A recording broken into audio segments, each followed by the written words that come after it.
Bonsoir et bienvenue en ce vendredi 11 juin 2021. Et nous en sommes arrivés ce soir à la méditation numéro 448 et plus particulièrement à la méditation numéro 162 dans le livre de l'Apocalypse que nous méditons depuis le 1er janvier de cette année. Avant de commencer dans notre méditation de ce jour, prions. Père, dans le nom de Jésus, bien-aimé Saint-Esprit, nous savons qu'en venant à toi chaque soir, chaque jour, à chaque seconde de notre vie, eh bien, en te laissant nous conduire par notre bien-aimé Saint-Esprit dans le nom de Jésus, nous n'avons rien à craindre. Tu nous le dis, sois sans crainte car je suis avec toi. Ne promène pas des regards inquiets car je suis ton Dieu. Je te fortifie. Je viens à ton secours, je te soutiens de ma droite triomphante. Dans ces quelques mots, eh bien, dans ce verset, eh bien, tu nous donnes les bases de ce que nous devons faire au quotidien, te faire confiance. En Christ Jésus, nous avons reçu toutes choses. Il a dit sur la croix, tout est accompli. Alors, si tout est accompli, c'est une parole certaine et véritable que nous devons chérir et graver sur les tables de notre cœur, car lorsqu'il a dit ça, eh bien, ces mots représentent tout ce qu'il devait accomplir sur la terre afin que tout soit parfait en Christ Jésus notre Seigneur. Alors, ne nous laissons pas dicter notre conduite par quelqu'un d'autre que toi, car c'est ce qui est le plus important à nos yeux. Toi, Père, toi, Seigneur, toi, bien-aimé Saint-Esprit. Amen. Poursuivons dans notre méditation, donc, du livre de l'Apocalypse, chapitre 3, versets 1 à 6, qui correspond à la 5e lettre, maintenant vous avez l'habitude, eh bien, de notre Seigneur à l'église de Sardes qu'il a donnée à l'apôtre Paul, afin que cette lettre soit non seulement dictée, écrite, et qu'elle nous parvienne jusqu'à nous aujourd'hui. Car c'est bien à chacun de ses enfants qu'il parle. Ce n'est pas que pour l'église de Sardes, c'est pour chacun d'entre nous qui sommes le temple de Dieu et dont l'Esprit est en nous. Son Esprit. Lisons le verset 5 dans lequel nous sommes, l'avant-dernier verset de cette lettre à l'église de Sardes dans lequel nous sommes actuellement. Il est écrit, c'est notre Seigneur qui parle. Ainsi le vainqueur se vêtira de vêtements blancs. Je n'effacerai pas son nom du livre de vie et je confesserai son nom devant mon Père et devant ses anges. Hier, nous avions médité sur ainsi le vainqueur se vêtira de vêtements blancs. Je vous renvoie à la méditation d'hier et du verbe grec periballo pour, désigner, pour compléter ce que le français dit se vêtira. Je vous laisse aller la réécouter. Et ce soir, nous allons méditer sur cette partie du verset « Je n'effacerai pas son nom » du livre de vie, mais davantage sur « Je n'effacerai pas son nom », on verra bien en fonction du temps. Alors, que veut dire notre Seigneur par là? On a bien compris « Je n'effacerai pas son nom », mais comme vous le savez maintenant, parce que nous avons l'habitude d'aller rechercher dans la version grecque, à l'origine, eh bien, ce que cela veut dire. Parce que bien souvent, pour pas dire, à 99%, la version grecque est beaucoup plus, le mot grec désignant la version française, est beaucoup plus large, beaucoup plus étendu, beaucoup plus profond dans ce que notre Seigneur veut nous dire. Et lorsque la parole dit « je », bien sûr, c'est « je », c'est Jésus, notre Seigneur lui-même qui nous dit « je », c'est-à-dire qu'il est dans l'action. « Je n'effacerai pas son nom ». C'est-à-dire que, un peu comme le maître au tableau, quand la leçon est terminée, il prend sa brosse, enfin je ne sais plus aujourd'hui comment c'est, si c'est un chiffon ou une brosse à tableau, et puis il efface. Et c'est lui, le maître, qui fait l'action d'effacer ce qui a été écrit au tableau. C'est, toute proportion gardée, bien la même chose. Le Seigneur nous dit, ce qui a été écrit, ton nom qui a été écrit dans le livre de vie, je ne l'effacerai pas. C'est-à-dire que je ne ferai pas l'action de l'effacer. Bien entendu, c'est à remettre dans son contexte des versets précédents que nous avons pris le temps de méditer, de mâcher, de mastiquer. Parce que lorsqu'il dit « je n'effacerai pas son nom », c'est « ainsi le vainqueur se vêtira de vêtements blancs ». Il parle de qui? Des vainqueurs, bien entendu. Il ne parle pas de tout le monde. Remettons et ne sortons pas, comme certains le font, un verset comme ça de la parole afin que de son contexte, afin d'en faire un prétexte et de dire Tu vois, le Seigneur a dit, je n'effacerai pas son nom. Hein, donc ton nom, il n'y a pas de problème, tu peux faire tout ce que tu veux, jouis de la vie, de tous ses plaisirs. Le Seigneur a dit, je n'effacerai pas ton nom. Non, non. Et il y a ça, il y en a qui le disent, hein, il y a des mouvements qui sont à fond dans cela. Ce n'est pas du tout ce que notre Seigneur nous dit. Je n'effacerai pas son nom parce que tu n'as pas souillé ton vêtement. C'est ainsi que je t'ai revêtu de vêtements blancs. C'est ainsi que tu es le vainqueur que je revêt de vêtements blancs. Et c'est pourquoi je n'effacerai pas ton nom. Voilà, c'est tout un enchaînement d'actions qui conduit à ce que le Seigneur nous dit là. Hein, attention de toujours bien lire ce qui précède et ce qui suit également, même d'un chapitre à l'autre. Hein. Rappelons-nous qu'à l'époque où ça a été écrit, aujourd'hui, c'est peut-être quand même plus facile, notamment dans les méditations, d'avoir un chapitre, d'avoir des versets. Rappelons-nous que c'est une lettre à la base. Et vous ne mettez pas, quand vous écrivez, alors maintenant, je sais qu'on n'écrit plus, mais même si vous le faites par Internet, vous ne mettez pas chapitre premier, voilà ce que je te dis, première ligne, deuxième ligne, troisième ligne, et puis chapitre 2, etc. Non. Et là, il n'y avait pas tout ça. Tout s'enchaînait, chapitre après chapitre, verset après verset. C'était les pensées que notre Seigneur, donnait, ou notre Père, ou moins par notre bien-aimé Saint-Esprit, ne l'oublions pas, il n'y avait pas de chapitre ni de verset, et quelquefois on s'arrête à un chapitre, et on commence, et on a l'impression que c'est quelque chose d'autre qui commence. Mais il est bon d'aller peut-être voir la fin du chapitre qui précède, afin de voir, le lien qu'il y a entre les deux. Parce qu'à la base, c'était des lettres. Ne l'oublions pas. C'est important. Cet aparté fait, le Seigneur nous dit « je », c'est-à-dire moi, Jésus, n'effacerai. Le verbe « effacer » ici vient du verbe grec « exalipho », qui veut dire « oindre » ou « laver de toutes parts ». Vous voyez, quand on le compare avec « je n'effacerai », le verbe « effacer », ça ne veut pas tout à fait dire la même chose. Oindre ou laver de toutes parts. C'est un peu, lorsque vous allez prendre votre douche, vous ne vous mettez pas simplement sous la douche, enfin vous pouvez, hein, chacun fait comme il veut, et vous laissez pas simplement couler l'eau sur vous, même si ça peut faire du bien. Mais ensuite, en tout cas, après ce temps passé de relaxation, je dirais de détente, surtout en ce temps un peu plus chaud, vous vous lavez de toutes parts. Pourquoi ?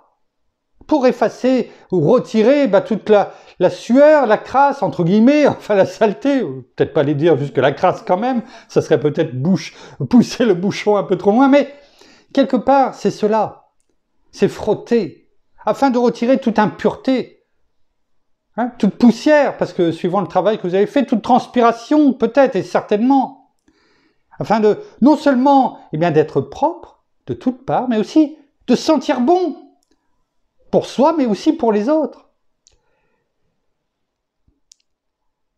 Peut-être qu'après, vous vous mettez, pour certains, du parfum, du déodorant, enfin, qu'importe. C'est cela, un petit peu, spirituellement, que cela veut dire. Je, Seigneur, moi, le Seigneur, je te oins. Ça me fait penser au psaume 23. Hein, je oins d'huile ta tête, et ma coupe déborde. Je oins d'huile. Et nous débordons. Nous débordons peut-être de propreté, mais aussi de vie. Et c'est ce que le Seigneur fait là. Et c'est ce qu'il nous dit. Spirituellement, je vais te oindre. Je vais te laver de toutes parts. Pourquoi ? Parce que, on l'a dit précédemment, le verset n'est pas sorti de son contexte. Pour être là avec lui, pour qu'il n'efface pas notre nom, il faut que nous soyons purs, lavés et plongés dans la justice pour revêtir ces vêtements blancs, que nous ne soyons pas contaminés. Il est écrit au verset précédent, rappelez-vous, souillés. Quand on est souillé, on est sale et on a besoin d'être lavé par notre Seigneur de toutes parts. Il l'a fait à la croix.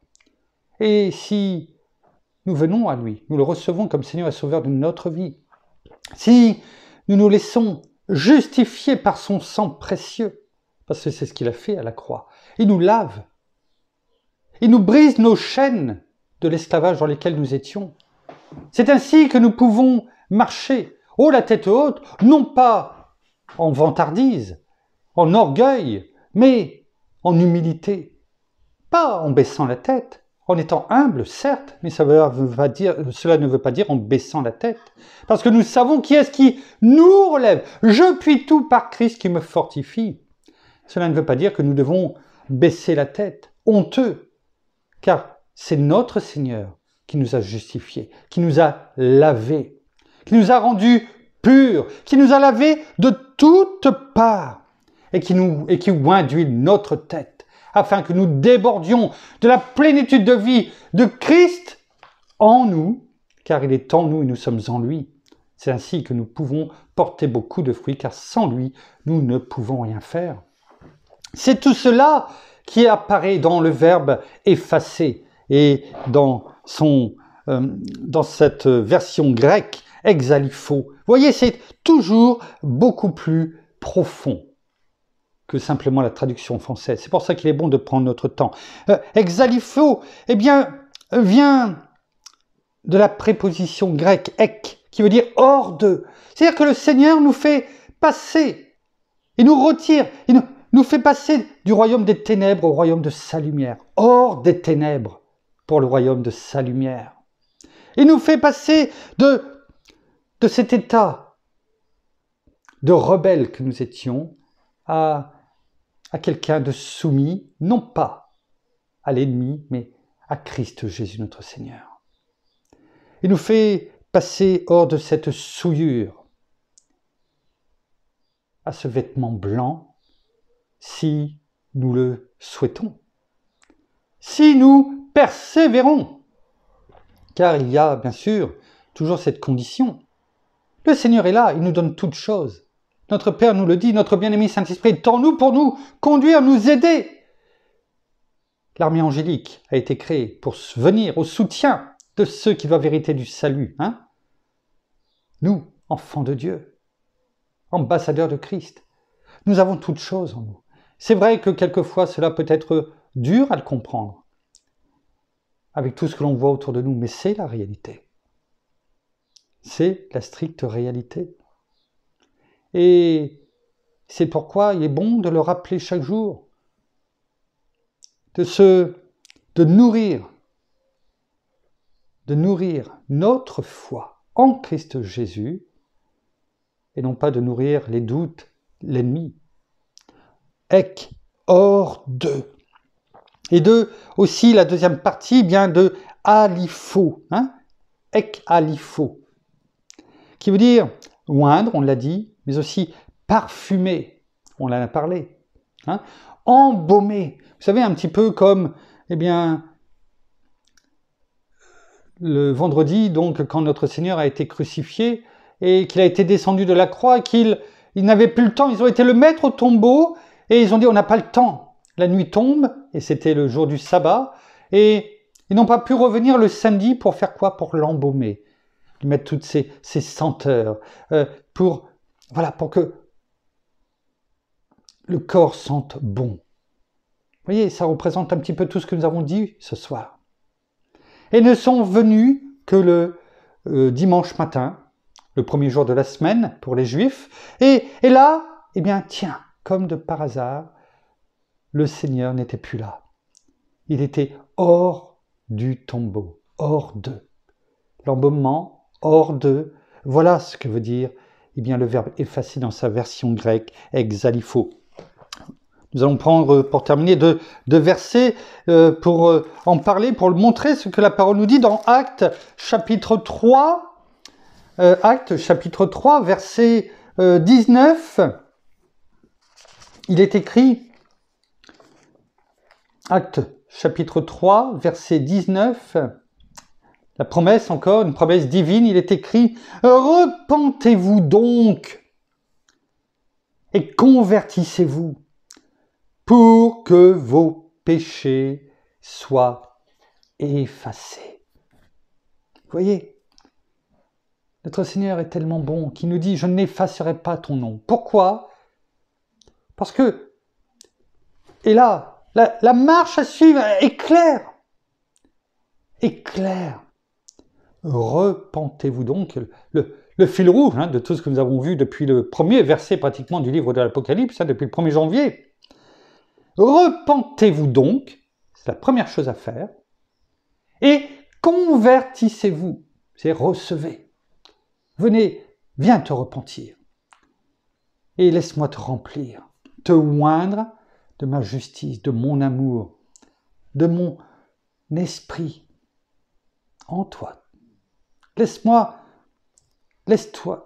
te remplir et devenir mon temple.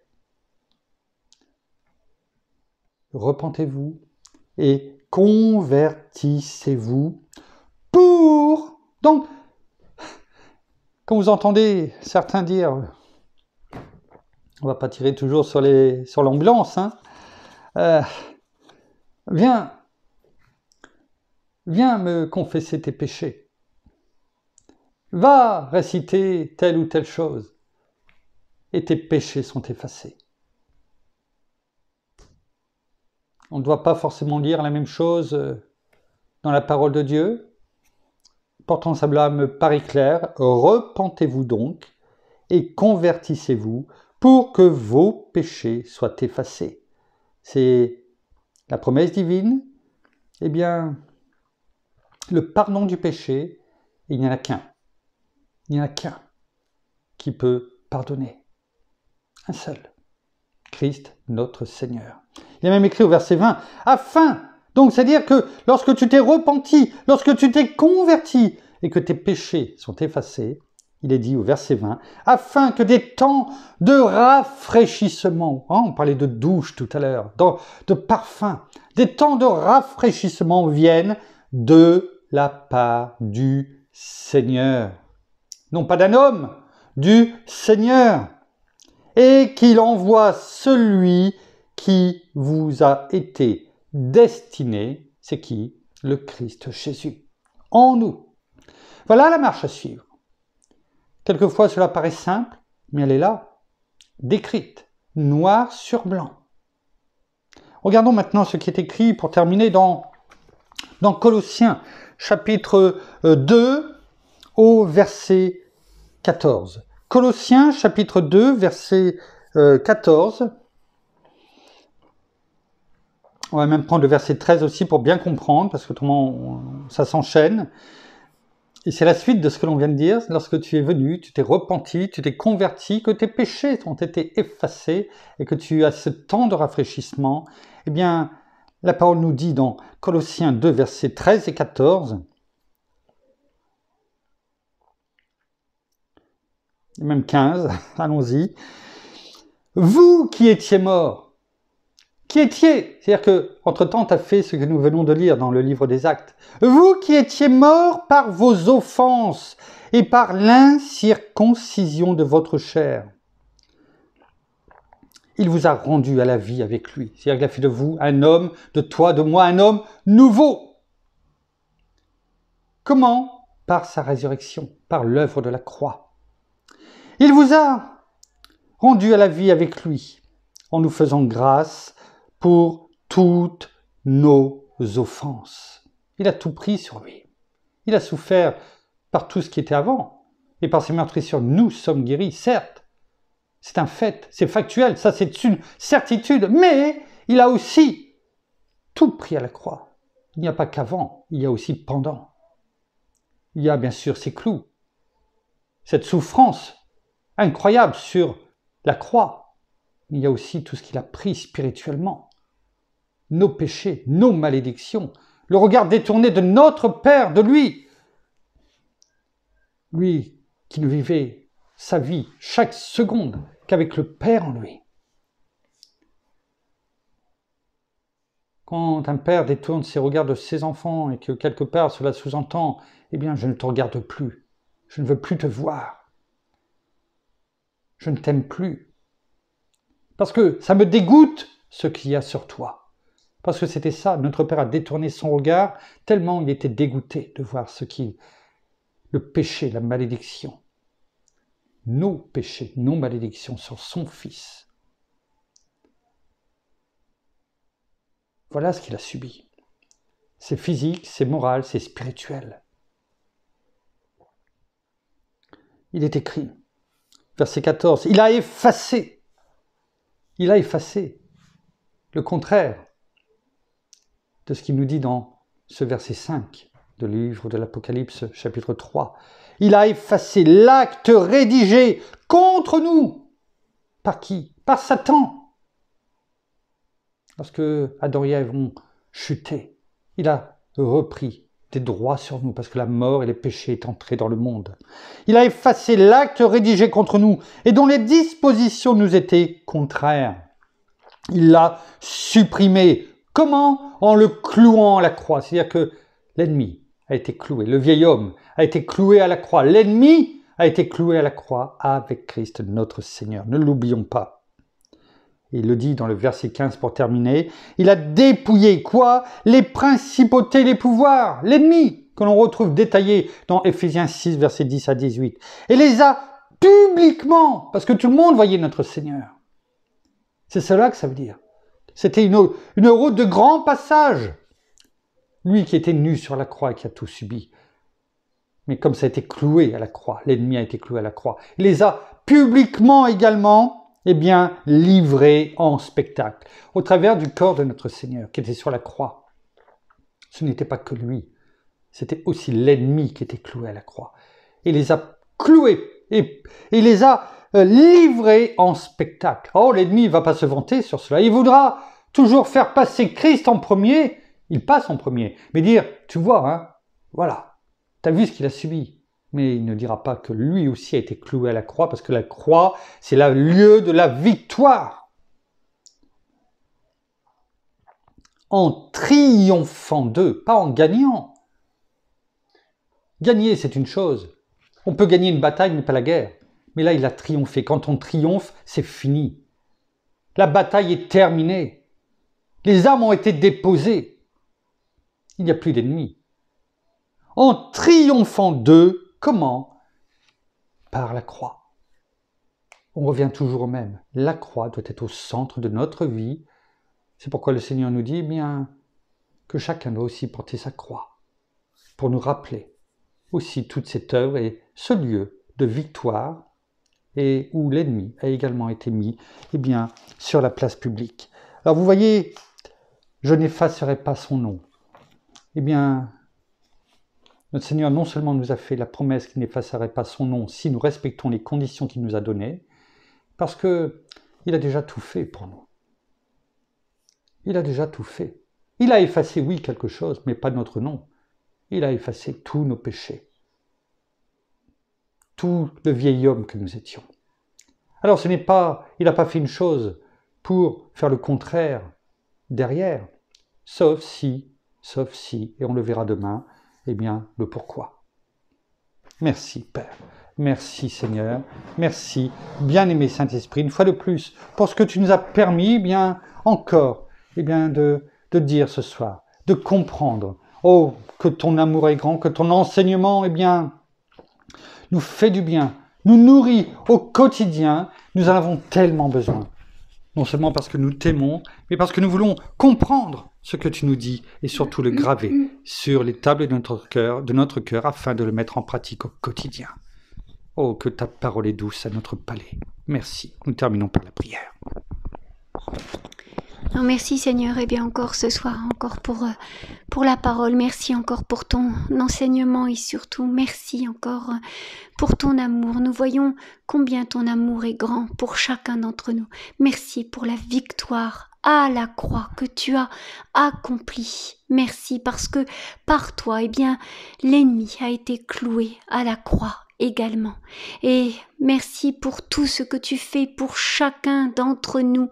Merci parce que tu nous as lavés de nos péchés et tu le fais et tu l'as fait chaque jour pour chacun d'entre nous. Alors oui, venons à toi tout simplement comme il est écrit de venir et de lâcher toute chose et de venir nous repentir, mais aussi afin que nous puissions nous convertir et tout simplement, eh bien, t'accepter dans notre vie comme notre Sauveur, comme notre Seigneur, reconnaissant tout simplement que tu es notre Majesté, notre Roi, et que ton nom est au-dessus de tout nom. Oui, toi, tu as la royauté, tu as tout accompli à la croix. Oui, tu as eu cette victoire pour nous et nous devons nous réjouir de cela. Cela n'est pas une défaite, mais cela est la plus belle des victoires. Et nous avons vu combien tu as triomphé du mal sur la croix pour chacun d'entre nous. Alors nous te remercions et nous voulons tout simplement glorifier ton nom, toi, Seigneur Jésus, et proclamer ton nom dans nos vies à chaque instant. Nous voulons te dire combien nous t'aimons. Même si nous ne savons pas que nous ne savons pas toujours humainement, eh bien, combien tu peux nous aimer, nous ne pouvons pas le comprendre. Mais nous voulons encore le dire aujourd'hui. Jésus, je t'aime. Alors, merci encore pour tout ce que tu accomplis dans la vie de chacun, dans nos divers chemins, dans nos diverses vies, tu nous accompagnes à chaque moment. Nous voulons vraiment te remercier, te louer et t'adorer tous les jours de notre vie, toi, notre Roi. Alors soyez tous abondamment bénis, frères et sœurs, dans le nom de Jésus. Amen. Amen. Voilà, ainsi s'achève la méditation de ce soir. Nous vous bénissons de toutes les bénédictions spirituelles dans les lieux célestes en Christ. Nous saluons nos amis au Québec, au Canada, en francophonie, en France, à Paris et tout autour de chez nous. Et nous vous souhaitons bien une très belle fin de journée pour certains, très belle soirée pour d'autres, une bonne nuit en tout cas dans la paix de Christ notre Seigneur qui nous la donne sans compter, à nous d'aller lui demander et de lui remettre toutes choses et surtout de le croire, parce que c'est aussi ça, la foi en premier lieu. En attendant, nous vous disons à demain et nous serons là à une heure à peu près équivalente demain, peut-être. En tout cas, on se laisse conduire. En tout cas, nous serons là pour continuer nos méditations dans le livre de l'Apocalypse. À demain. Au revoir.